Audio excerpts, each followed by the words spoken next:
मोहब्बत है।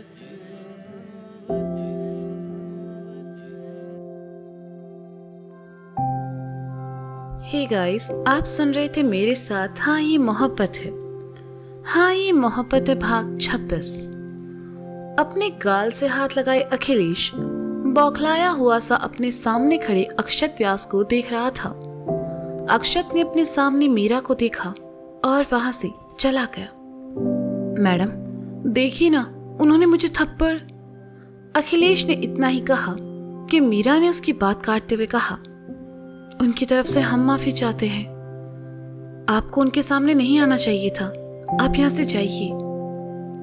लेकिन मैडम, अखिलेश ने कहना चाहा, लेकिन मीरा बिना सुने वहां से चली गई। अखिलेश ने जाती हुई मीरा को देखा और मन ही मन कहा, इस थप्पड़ का बदला तो मैं अक्षत व्यास से जरूर लूंगा। बहुत घमंड है ना उसे आपका पति होने का। एक दिन उसका ये घमंड मिट्टी में ना मिला दिया तो मेरा नाम अखिलेश नहीं। अखिलेश पैर पटकते हुए वहां से चला गया। मीरा अक्षत से बात करने उसके पीछे आई, लेकिन तब तक अक्षत डॉक्टर मेहता के साथ आईसीयू के अंदर जा चुका था। आईसीयू के अंदर आकर अक्षत ने जब मशीनों से घिरे अमरजी को देखा तो उसे बिल्कुल अच्छा नहीं लगा। अमरजी अक्षत के लिए सिर्फ मीरा के पिता ही नहीं, बल्कि उसे वकालत का पहला सबक सिखाने वाले शख्स भी थे, जिन्हें अक्षत हमेशा सम्मान की नजर से देखता था। अक्षत की आंखों में नमी तैर गई। वह ज्यादा देर वहां रुक नहीं पाया और बाहर आते हुए डॉक्टर से कहा, आप कैसे हैं? वो खतरे से बाहर हैं, लेकिन उनकी कंडीशन अभी तक क्रिटिकल है। अगर जल्दी उन्हें होश नहीं आता है तो वो कोमा में भी जा सकते हैं। उनकी 90% बॉडी पैरालाइज हो चुकी है। डॉक्टर मेहता ने अक्षत के साथ चलते हुए कहा। अक्षत ने सुना तो उसे धक्का सा लगा। अक्षत इतना तो समझ चुका था कि एक एक्सीडेंट नहीं, बल्कि सोची समझी चाल थी, जिसे बहुत ही होशियारी से अंजाम दिया गया था। अक्षत को आईसीयू के बाहर छोड़कर डॉक्टर अपने कैबिन में चले गए। सोच में डूबा अक्षत आईसीयू के बाहर खड़ा था। मीरा ने अक्षत को अकेले खड़े देखा तो उसके पास चली आई और कहा, अक्षत जी। मीरा की आवाज से अक्षत की तंद्रा टूटी। उसने मीरा की तरफ देखा। रोने की वजह से उसकी आंखें सूज चुकी थी, होठों पर पपड़ी जम चुकी थी, चेहरा पीला पड़ा हुआ था। उसकी बुझी आंखें और उदास चेहरा देखकर अक्षत का दिल किया कि अभी आगे बढ़कर उसे अपने सीने से लगा ले, लेकिन अक्षत ने खुद को रोक लिया और कठोरता से कहा, तुम्हें अगर ये लगता है मैं यहाँ तुम्हारे लिए आया हूं तो अपनी इस खुशफहमी को दूर कर लेना। मैं यहाँ सिर्फ तुम्हारे पापा के लिए आया हूं। जिसने भी ये किया है मैं उसे ढूंढ लूंगा। मीरा ने अक्षत की बात पर कोई ध्यान नहीं दिया। उसकी नजरें तो अक्षत के हाथ में बंधे उस सफेद रुमाल पर थी, जो खून की वजह से जगह जगह से लाल हो चुका था। मीरा ने आगे बढ़कर अक्षत के हाथ को अपने नाजुक हाथों में लिया और कहा, ये चोट आपको कैसे लगी? अक्षत ने अपना हाथ मीरा के हाथों से खींचा और पीछे हट गया। मीरा ने हैरानी से अक्षत को देखा और कहा, अक्षत जी, आपके हाथ में चोट लगी है, हमें देखने तो दीजिए, हम उस पर दवा। मीरा ने इतना ही कहा कि अक्षत मुस्कुरा उठा। उसकी मुस्कुराहट मीरा के दिल को गहरे तक जख्मी कर गई, क्योंकि इस मुस्कुराहट में मोहब्बत नहीं बल्कि हिराकत थी। अक्षत मीरा के करीब आया और उसकी आंखों में देखते हुए कहा, जख्म देने वाले मरहम लगाने की बात नहीं करते मीरा। अक्षत की बात कड़वी थी और मीरा को तकलीफ पहुंचाने के लिए काफी थी, लेकिन फिर भी मीरा ने बिना इसकी परवाह किए अक्षत के जख्मी हाथ को अपने हाथों में लिया और खुले हुए रुमाल को सही करके बांधने लगी। अक्षत ने देखा उसकी कड़वी बातों का भी मीरा पर कोई असर नहीं पड़ा है, तो वह खामोशी से अपने हाथ को देखने लगा।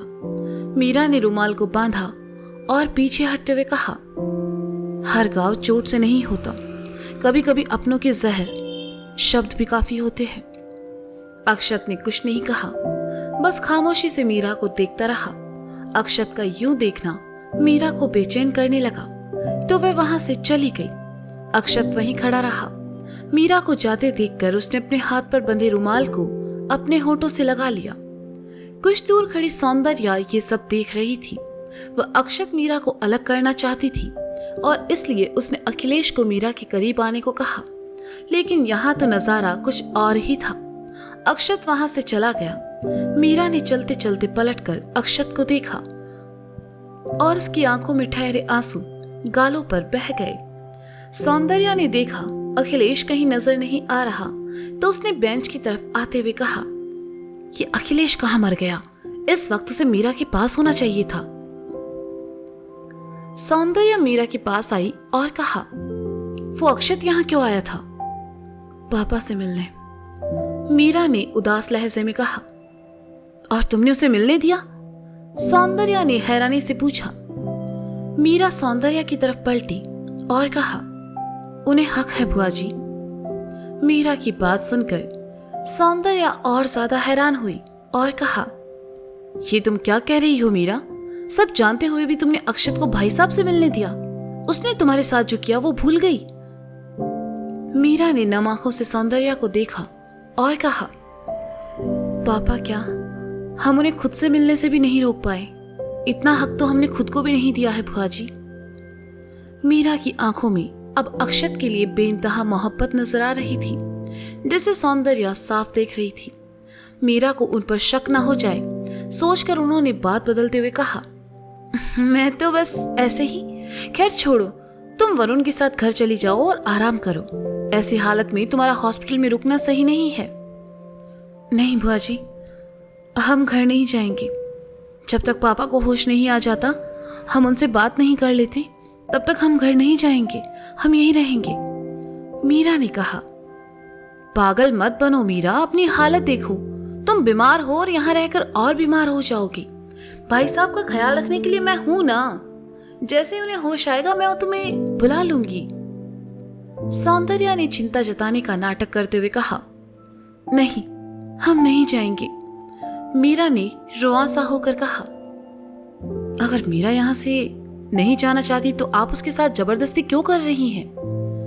एक जानी पहचानी आवाज मीरा और सौंदर्या दोनों के कानों में पड़ी। मीरा ने सर उठाकर देखा तो पाया सामने विजय जी खड़े थे। विजय जी के साथ राधा, तनु, सौमी, जीजू, अर्जुन, नीता, दादू और दादी भी खड़े थे। मीरा ने अपनी व्यास फैमिली को वहां एक साथ देखा तो उसका दिल भर आया। वह उठी और रोते हुए विजय जी के सीने से आ लगी। उनके सीने से लगी मीरा फफक कर रोने लगी। विजय जी उसका सर सहलाने लगे और कहा, मीरा बस बेटा, कुछ नहीं हुआ है। देखो हम सब हैं ना यहाँ तुम्हारे साथ। तुम्हारे पापा को कुछ नहीं होगा। व्यास फैमिली को एक साथ वहां देखकर सौंदर्या के कलेजे पर सांप लौट गए। उसने मीरा की तरफ आते हुए कहा, मीरा ये क्या कर रही हो तुम? सौंदर्या मीरा की तरफ आती इससे पहले ही तनु ने सौंदर्या बुआ की बाह पकड़कर उन्हें रोक लिया और कहा, अरे अरे बुआ जी, आप कहाँ जा रही है? आप मेरे साथ आइए ना। वो मुझे जरा वॉशरूम बताइए प्लीज, मुझे बहुत अर्जेंट जाना है। तनु दी, मैं भी चलती हूँ, मुझे भी बहुत ज्यादा जरूरत है। कहते हुए नीता सौंदर्या की दूसरी तरफ आ गई और दोनों जबरदस्ती उसे वहां से लेकर चली गई। अर्जुन ने नीता और तनु के मुंह से बाथरूम जाने की बात सुनी तो सोमी जीजू से कहा, ये दी और नीता को अभी बाथरूम जाने की क्या जरूरत थी? वो दोनों घर से करके नहीं आ सकती थी क्या? सोमी जीजू ने सुना तो बेचारगी से अर्जुन की तरफ देखा और कहा, तुमसे ज्यादा तो तुम्हारी बीवी समझदार है। मतलब? अर्जुन को अभी भी समझ नहीं आया तो उसने पूछा, कुछ नहीं, चुप रहो। कहकर सोमी जीजू विजय जी और मीरा की तरफ चले आए। दादी माँ ने मीरा को संभाला और सब वहां पड़े सोफे और बेंच पर आ बैठे। सुबह से दोपहर होने को आई, लेकिन मजाल है व्यास फैमिली का एक भी सदस्य वहां से हिला हो। मीरा राधा के कंधे पर सर रखी उदास नजरों से सामने दीवार को देख रही थी। सबके बुझे चेहरे देखकर सोमी जीजू ने अर्जुन को वहां से चलने का इशारा किया। अर्जुन को साथ लेकर सोमी जीजू नीचे हॉस्पिटल की कैंटीन में आए। उन्होंने सबके लिए चाय ली और ऊपर चले आए। अर्जुन ने सबको चाय दी। मीरा ने मना किया तो राधा ने थोड़ा गुस्सा दिखाते हुए कहा, बस बहुत हो गई तुम्हारी मनमानी, चुपचाप ये कप पकड़ो और पियो इसे। राधा की डांट का असर था या मीरा को उनकी आंखों में अपने लिए प्यार नजर आया कि उसने चाय का कप लिया और चुपचाप पीने लगी। सोमी जीजू ने देखा तो मुस्कुराए बिना ना रह सके। उन्हें मुस्कुराते देखकर अर्जुन ने कहा, क्या हुआ जीजू? आज जैसे मौसी जी ने मीरा को डांट लगाई है, ऐसे ही 2-4 डांट साले साहब को भी लगा दे तो मजा ही आ जाएगा, नहीं? सोमी जीजू ने चाय पीते हुए कहा। अच्छा, और उस आग में हाथ कौन डालेगा? अर्जुन ने अक्षत के गुस्से को याद करते हुए कहा। बात तो सही है। वैसे सौंदर्य बुआ कहाँ है? कहीं दिखाई नहीं दे रही। सोमी जीजू ने इधर उधर देखते हुए कहा। ए नीता, इधर आओ। अर्जुन ने धीरे से नीता को आवाज दी। नीता अर्जुन के पास चली आई तो उसने फुसफुसाते हुए कहा, सौंदर्य बुआ कहाँ है? तुम दोनों के साथ गई थी ना? उन्हें तो मैंने बाथरूम में बंद कर दिया, नीता ने खुश होकर कहा। तो सोमी जीजू ने बदले में उसे एक हाई फाइव दे दिया। पागल हो गई हो क्या? तुमने उन्हें बाथरूम में बंद क्यों किया? अगर मीरा को पता चला तो? अर्जुन ने फुसफुसाते हुए कहा। तो मीरा को भी पता चल जाएगा कि उसकी बुआ कितनी कलेशी है, नीता ने मुंह बनाते हुए कहा और वहां से चली गई। अर्जुन ने सोमी जीजू की तरफ देखा तो वे भी अपने कंधे उचकाकर वहां से चले गए। हॉस्पिटल से निकलकर अक्षत दिन भर अपने किसी जरूरी काम को लेकर यहाँ से वहां घूमता रहा। दरअसल अक्षत उस शख्स को ढूंढ रहा था जिसने उसे फोन किया था। अमायरा की किडनैपिंग और उसे फोन करने वाला शख्स एक ही है, ये बात अक्षत जान चुका था। अक्षत भी ये जानता था कि वो शख्स इसी शहर में था, लेकिन इतने बड़े शहर में अक्षत उसे कहाँ ढूंढता। दोपहर से शाम हो गई, लेकिन अक्षत कुछ पता नहीं लगा पाया और थक कर घर के लिए निकल गया। घर के दरवाजे के सामने अक्षत की बाइक आकर रुकी। रघु दरवाजा खोलने आया तभी अक्षत की नजर घर के सामने पड़ी बेंच पर बैठी माधवी जी पर चली गई, जिनकी गोद में सर रखे छवि सो रही थी। अक्षत को अपना सुबह का बर्ताव याद आया। वह बाइक से उतरा और रघु से अंदर ले जाने को कहकर खुद माधवी जी की तरफ चला आया। अक्षत को अपने सामने देखकर माधवी जी ने छवि को उठाया। छवि ने अक्षत को देखा तो उठ खड़ी हुई। माधवी जी कुछ कहती इससे पहले अक्षत बोल पड़ा। मैं आपसे पहले ही कह चुका हूं कि मैं आपकी मदद नहीं कर सकता। मेरा लाइसेंस जा चुका है, अब मैं कोई केस नहीं लड़ सकता। आप दोनों खामखा अपना वक्त बर्बाद कर रही हैं। मैं यहाँ छवि के केस के लिए नहीं, बल्कि तुमसे माफी मांगने आई हूं। मैंने तुम्हें बहुत कड़वे शब्द कहे अक्षत। माँ हूं ना, अपने औलाद के साथ अन्याय होते नहीं देख पाई, पर मैं नहीं जानती थी तुम किन हालातों से गुजर रहे हो। मैंने तुम्हें बद्दुआ दी कि तुम कभी खुश नहीं रहोगे। मुझे अपने कहे हुए शब्दों का बहुत अफसोस है। तुम्हारे साथ अच्छा नहीं हुआ। तुमने वो खोया है जिसकी मैं कल्पना भी नहीं कर सकती। वो दिन हम दोनों के लिए कहर का दिन था, लेकिन आज मैं तुमसे अपने कहे की माफी चाहती हूँ। मुझे माफ कर दो अक्षत। अनजाने में मैंने तुम्हें बहुत गलत कहा, मुझे माफ कर दो। कहते कहते माधवी जी ने हाथ जोड़ दिए।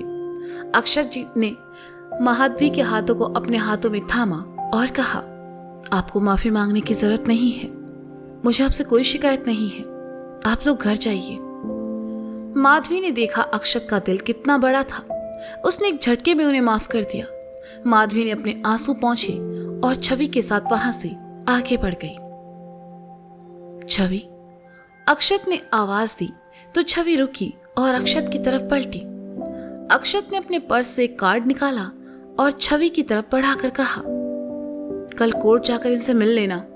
इनसे कहना तुम्हें मैंने भेजा है। छवि को कार्ड देकर अक्षत वहां से चला गया और छवि कार्ड हाथ में लिए अक्षत को जाते हुए देखते रही। तो दोस्तों ये था हाँ ये मोहब्बत है भाग 26। और क्या लगता है आपको, नहीं मतलब क्या लगता है आपको, अक्षत ने छवि को क्या दिया, कौन सा कार्ड दिया? क्या ये उसके केस से जुड़ा हुआ है या फिर कोई नया तमाशा होने वाला है? जानने के लिए सुनते रहिए हाँ ये मोहब्बत है मेरे साथ। Bye bye.